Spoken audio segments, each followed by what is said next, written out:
Bom, estamos de volta e a gente segue falando sobre a CPMI do INSS. Nossa conversa agora é com o senador Eduardo Girão. Muito boa noite, senador, seja bem-vindo. Obrigada pela entrevista. Muito obrigado, Paula. Um abraço grande aí para o Silvio, também para o doutor André Marcília e o nosso querido irmão Gustavo Segredo. Senador, a gente tem acompanhado o trabalho dessa CPMI. Eu queria ouvir do senhor o que representa esse dia para a comissão com a prisão do Alessandro Stefanuto, ele que foi presidente do INSS. Já saíram algumas reportagens mostrando que, segundo a Polícia Federal, ele servia ali como intermediador de dentro da instituição. Ele recebia uma mesada, uma propina ali de R$250 para fazer intermediação entre o Instituto e esses sindicatos que recebiam os valores indevidos, os descontos indevidos dos aposentados. Queria ouvi-lo sobre esse dia na CPMI. Paula, nós estamos aqui em mais um depoimento, já chegamos aí a dezenas de depoentes ouvidos. A CPMI a cada dia vai puxando o novelo e vem mais coisa escabrosa em relação à roubalheira de milhões de pessoas viúvas, deficientes físicos, órfãos, velhinhos, velhinhas, aposentados e pensionistas do Brasil, de B de bola aí de índio, bilhões de reais. E onde só para as pessoas entenderem a gravidade disso, que pode deixar mensalão e petrolão no chinelo, porque nós vamos chegar, já estamos chegando nos consignados, né? O governo Lula, a partir do momento que entra o Lula agora, em 2023, o salto que deu dos descontos foi em progressão geométrica, foi a explosão que aconteceu, foi a partir do governo Lula. E ali, você vê hoje a operação que representa um sopro de esperança para o brasileiro, de que a impunidade não vai reinar eternamente no nosso país, que a verdade está aparecendo, essa operação de hoje, né? E eu quero parabenizar publicamente o ministro André Mendonça, tinha que ser ele, né? Porque a gente está vendo outros lá, assim, dando a pá de cal na Lava Jato, proibindo até o Brasil de compartilhar dados aí com o Peru. O negócio está sério, né, aqui na inversão de valores. Agora, o ministro André Mendonça, muito técnico, muito preciso nesse trabalho. E hoje nós tivemos a revelação, quem sabe, do Mensalão 2, né? Porque o Stefanuto, que se diz progressista, né, cheio de empáfia, que teve aqui, inclusive, tem vínculos muito fortes com o PT, com o PDT, estava recebendo R$250 mil a partir do momento que entra o governo Lula em 2023, isso toma uma proporção nesses valores. E outra coisa, ele foi nada menos do que o coordenador da transição do governo Bolsonaro para o governo Lula. A pedido do Lula, ele foi o coordenador da área de previdência, que é o que mais? Né? Então, nós estamos vendo aí, realmente, acontecer no Brasil, o checkmate dessa turma, dessa tropa de choque do governo Lula, que tomou de assalto a CPMI do INSS, só não tomou o comando, porque nós, na madrugada aqui, conseguimos articular. Eu era candidato à presidência, o Carlos Viana foi candidato, e na última hora, os votos do Partido Novo, nós abrimos mão para o Carlos Viana, e eles não esperavam que a gente iria se unir ali, e a gente conseguiu tomar o comando de forma independente, né? O comando tem o senador Carlos Viana, o deputado Alfredo Gaspar, que são independentes, mas os membros da comissão, é importante que o brasileiro saiba, eles depois colocaram deputados a favor do governo Lula, da base do Lula, para blindar as investigações. Aí, Frei Chico, o Paulo Boldens, que é assessor da presidência aqui do Senado Federal, que já teve envolvimento com rachadinha no gabinete do Davi Alcolumbre, continua ganhando R$31 mil, ou seja, ele caiu para cima, né, depois desse escândalo lá da rachadinha, e hoje é o conselheiro político da presidência do Senado e recebeu R$3 milhões de uma empresa que participou da farra do INSS, dessa farra.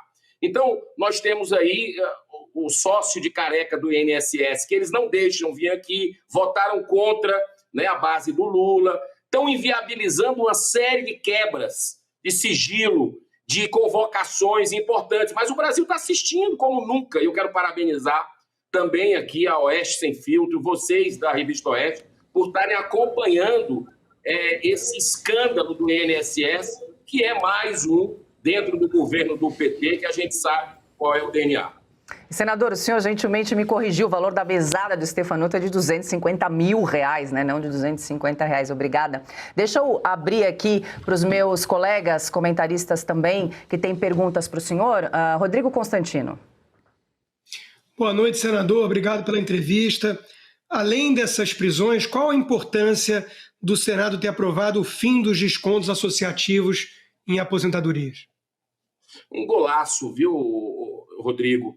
Porque ontem a gente teve um dia triste aqui. Vamos combinar, né? Por 4 votos, o Paulo Gonet passou no plenário do Senado Federal, depois de tudo o que fez e o que não fez, né? Contra a nossa Constituição, sendo ali um puxadinho do STF e do governo Lula.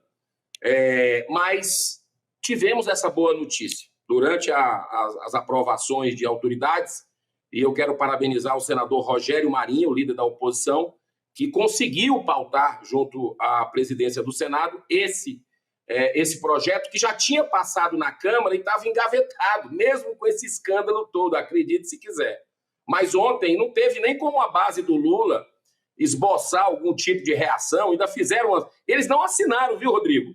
Eles não assinaram a urgência desse pedido ontem, ficaram ali meio constrangidos, porque acaba com esse desconto sindical, desses descontos associativos, que gerou essa roubalheira toda no Brasil. Então, é uma grande vitória, porque acabou. O mal foi cortado pela raiz ontem, com esse projeto aprovado no plenário do Senado, e agora eu aposto com você. Eu não gosto de aposto, né? Mas o Lula não vai vetar, porque ele eu sei que parece uma biruta, fica olhando lá do Sidônio o que é que diz a opinião pública, mas o brasileiro está horrorizado com esse escândalo do INSS, pegando as pessoas mais pobres, um governo que diz proteger os menos favorecidos desse país, foi lá e deixou, porque eles sabiam.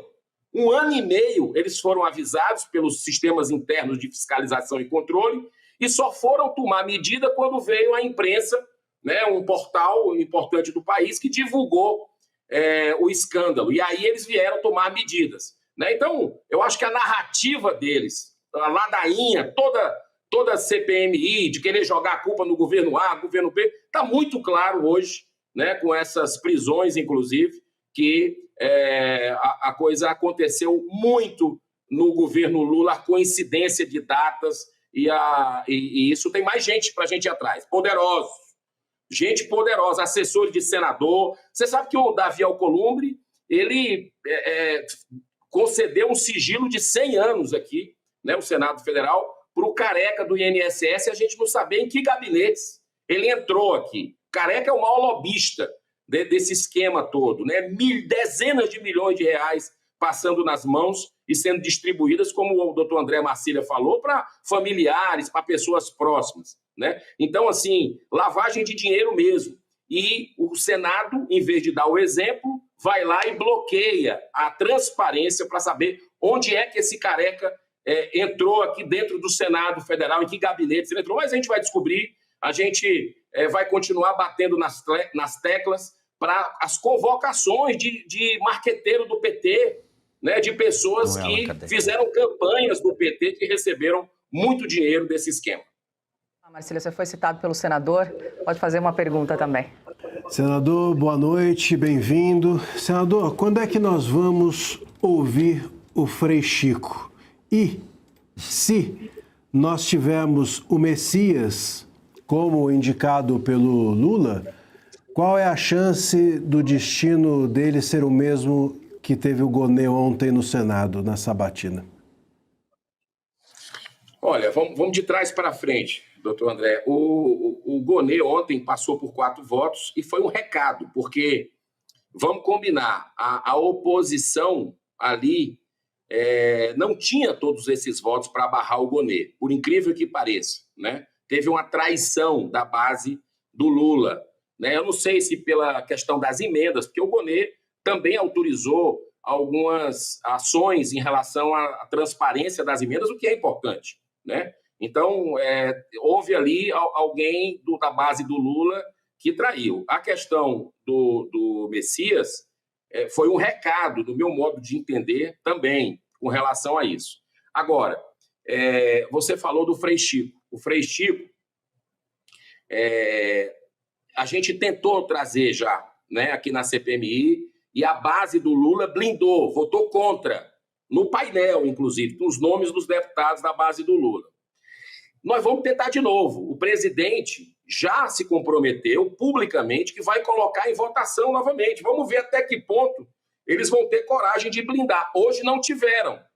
Hoje nós tínhamos várias quebras de sigilo, de convocação, de entidades ali, associativas, sindicais, e passou. Eu não sei se a operação os deixou tímidos para não botarem as digitais hoje, deixar passar um pouco, para esquecer e na próxima semana, né, começar a blindar de novo, como eles têm feito praticamente todas as semanas, mas eu acredito que o presidente vai cumprir o que ele acertou publicamente, não tenho dúvida, vai colocar alguns requerimentos que foram negados pela tropa de choque do Lula. Nós votamos a favor, nós da oposição e senadores independentes, e quando colocar de novo, vamos ver a hora da verdade. Hoje saiu uma matéria aqui na coluna da Andresa Matai, dizendo o seguinte: coordenador do PT recebeu 2,6 milhões de empresa da farra do INSS. A matéria diz o seguinte: Ricardo Bimba recebeu 2,5 milhões. No mesmo período, pagou 10 mil a contador investigado por lavar dinheiro do PCC. Que contador é esse? Quem é esse contador? Uma coincidência que nós precisamos averiguar. Olha só, o petista pagou um boleto de R$10.354 ao contador João Muniz Leite, então responsável pelas contas de Fábio Luiz Lula da Silva, o Lulinha, né? Então, talvez a gente tenha outro personagem da família, hoje o contador dele citado aqui, né? E a gente precisa ir atrás exatamente para saber realmente quem está por trás disso tudo. Diga, Segredo. Pergunta, senador, um prazer vê-lo por aqui. Ontem ficamos com a dúvida de quem foram os senadores que votaram a favor do Paulo Gonê, considerando que 41 senadores tinham votado a favor do impeachment do ministro Alexandre de Moraes. Então a conta aí não fecha. Hoje no Faroeste Brasileira, Luiz Arthur Nogueira, nosso colega, sugeriu uma coisa para o senhor considerar. Se porventura, na sabatina do eventual Messias ou Bessias, vocês saberiam que vão ser derrotados, saiam da sessão, deixe todo mundo votando a favor, que quem votou é porque votou a favor. E a gente já saberia que senador votou a favor do Messias, porque hoje estamos na dúvida. Nós não sabemos quais foram os 4 senadores que viraram a casaca. Fica aí a sugestão, humildemente. Essa sugestão é boa, eu acho a sugestão muito inteligente, né? Ontem nós tivemos essa aprovação do Gonê. Digo para você que, repito, houve traição da base do Lula, nós não tínhamos. Aí você diz, mas como? Se vocês tem 41 senadores que assinaram o pedido de impeachment do Moraes.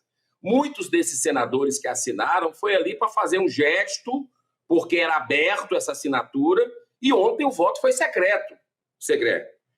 Ontem o voto foi secreto, tanto na CCJ como no plenário. Um absurdo isso, mas é o que está aqui no regimento interno do Senado, que a gente tem tentado mudar desde que chegamos aqui. Então, qual é a dedução que a gente faz nessa situação toda?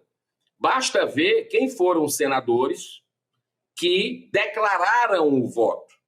Na sabatina, nós tivemos lá uns 5, 6 senadores que foram muito duros e declararam o voto. No plenário, mais ali, alguns poucos, né? Então, é importante essa transparência do voto aberto, né? De quem está votando em quem está dizendo, e como está fazendo a sabatina. Poxa, eu tinha um catatal de coisa para perguntar para o Paulo Gonê e é 10 minutos. O sistema é bruto, como já dizia lá o filme, né? Então, mas eu acredito que ontem muitos dos senadores se escondem na certeza de que a população vai esquecer, que a população não vai cobrar, que no ano que vem já está todo mundo com outras pautas. É aí que a aposta de muitos senadores aqui para aprovar pautas que, como ontem do Gonê, né, depois de tudo o que aconteceu durante esse período dele à frente da PGR, né, você vê ontem uma aprovação daquela. Né? E o que mais me marcou na sabatina, eu fiz ali muitas perguntas e tudo, nesses 10 minutos, mas o senador Portinho fez uma que foi muito emblemática. Ele perguntou, vem cá, eu estou tentando visitar o general Braga Neto, Portinho tentando visitar o Braga Neto, já tem aí 4 meses, pedi, não recebo resposta do ministro Alexandre de Moraes. E a gente sabe aqui que a CDH, Comissão de Direitos Humanos, aprovou por unanimidade, eu faço parte da CDH, um requerimento para todos os senadores da CDH visitarem os presos políticos que o Brasil tem hoje, né? E não tivemos resposta exatamente do ministro Alexandre de Moraes. E olha só, ontem nós perguntamos para o Gonê, o senador Carlos Portinho perguntou, você sabe qual foi a resposta do procurador-geral? Isso não é da minha competência. Ora, é de quem, cara pálida? Você não é também o guardião da Constituição? Não está ali para defender a Carta Magna, para o devido processo legal? Você ter parlamentar que não pode visitar preso é algo inconcebível. O negócio do Tagliaferro, Paula, só para concluir, o negócio do Tagliaferro, eu perguntei para ele, olha, aí vocês estão indo atrás do mensageiro, e a mensagem gravíssima, que é um escândalo internacional de um assessor do ministro Moraes, revelando perseguição, e use a criatividade citamos vocês, né? E aí ele pegou e disse, olha, isso aí é algo que a gente vai ver oportunamente, né? Mensagens evasivas, respostas assim, escorregadias, e que não merecia ser aprovado, mas nós vamos ter que ter ainda esse bom combate durante esse período com ele. Nós, inclusive, exibimos esse trecho, senador, a respeito da sua pergunta e da resposta do PGR Paulo Gonê. Agradeço muito a gentileza de conversar conosco para trazer todos os detalhes sobre a CPMI do INSS e também da sabatina do Paulo Gonê. Anotou aí a sugestão do Gustavo Segré. Muito obrigada pela gentileza. Uma boa noite para o senhor, bom trabalho e até uma próxima. Boa noite, parabéns pelo trabalho independente de vocês. O Brasil agradece eternamente. Vai dar tudo certo, pessoal. Grande abraço.